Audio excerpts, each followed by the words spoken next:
জাতিসংঘের কাছে আমাদের একটি আবেদন, সেটা হচ্ছে একটি অবৈধ সরকারের অধীনে বাংলাদেশে যে হত্যাযজ্ঞ হয়েছে, বাংলাদেশের নাগরিকদের যে হত্যা করা হয়েছে,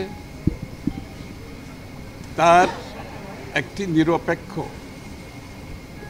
আন্তর্জাতিক মানের স্বচ্ছ তদন্তের মাধ্যমে সম্পূর্ণ যে ঘটনাগুলো ঘটেছে এটার উদ্ঘাটন করার জন্য আমরা জাতিসংঘকে অনুরোধ করেছি এবং বাংলাদেশের রাজনীতির ইতিহাসে যে হত্যাযজ্ঞ, যে খুন হয়েছে নাগরিকদের, এটা উন্মোচন করার প্রয়োজন আছে এবং জাতিকে কলঙ্ক মুক্ত করতে হলে দেশের মধ্যে দেশের বাইরে যে ঘটনার মাধ্যমে এই হত্যাযজ্ঞ করেছে সরকারের পৃষ্ঠপোষকতায়, এটাকে জাতির সামনে, বিশ্বের সামনে আমাদেরকে তুলে ধরতে হবে, যাতে আগামী দিনে বাংলাদেশে কেউ সাহস করবে না যে বাংলাদেশের নিজের দেশের নাগরিকদের হত্যা করে জোর করে ক্ষমতায় গিয়ে থাকার যে আকাঙ্ক্ষা, সেই আকাঙ্ক্ষা যাতে কারো মনে আগামী দিনে না চায়। এবং আমরা জাতিকে কলঙ্কমুক্ত করার জন্য এই ধরনের একটা পরিচ্ছন্ন, একটি নিরপেক্ষ, গ্রহণযোগ্য একটা তদন্তের কথা বলেছি, জাতিসংঘকে অনুরোধ করেছি, আমরা ইন্টেরিয়াম গভর্নমেন্টকেও অনুরোধ করেছি জাতিসংঘকে বলার জন্য। তো আমরা আশা করছি যে জাতির এই ক্রান্তি লগ্নে এরকম একটি তদন্ত সকলের আকাঙ্ক্ষা, জাতির আকাঙ্ক্ষা বলে আমরা মনে করি এবং সেটাই আমরা অনুরোধ করেছি।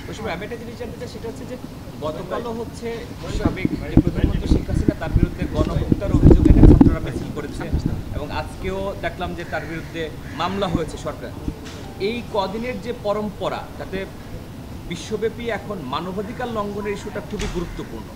আপনার এই গণহত্যা বা মানবাধিকার ইস্যুটা এখানে এনেছেন কিনা বা তাদের কাছে বলেছেন কিনা? হ্যাঁ, এটা তো গণহত্যার উপরেই তো তদন্ত হবে।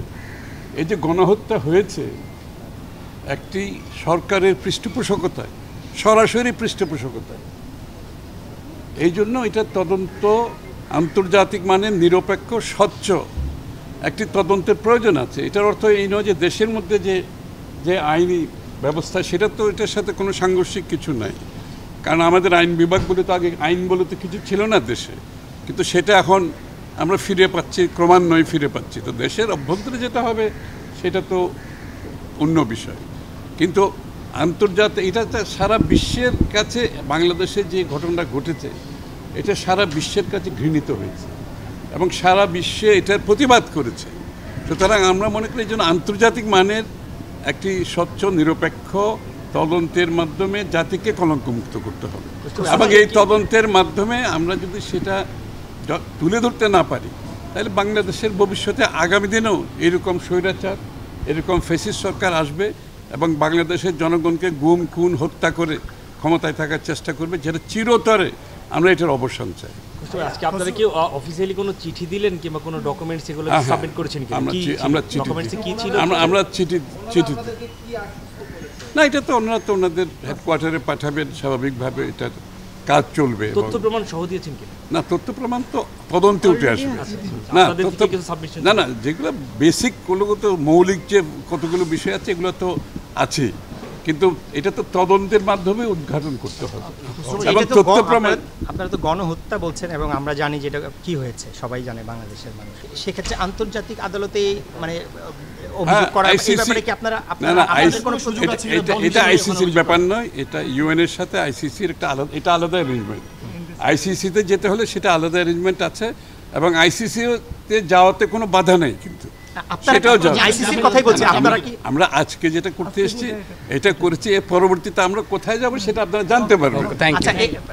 আমার শেষ প্রশ্ন, মানে এই দুদিন ধরে একজন উপদেষ্টার বক্তব্যের প্রেক্ষিতে আলোচনাটা এসেছে আর কি, একজন গণহত্যাকারী কি বাংলাদেশে ফেরত এসে আবার রাজনীতি করার অধিকার আপনি কি মনে রাখে কিনা?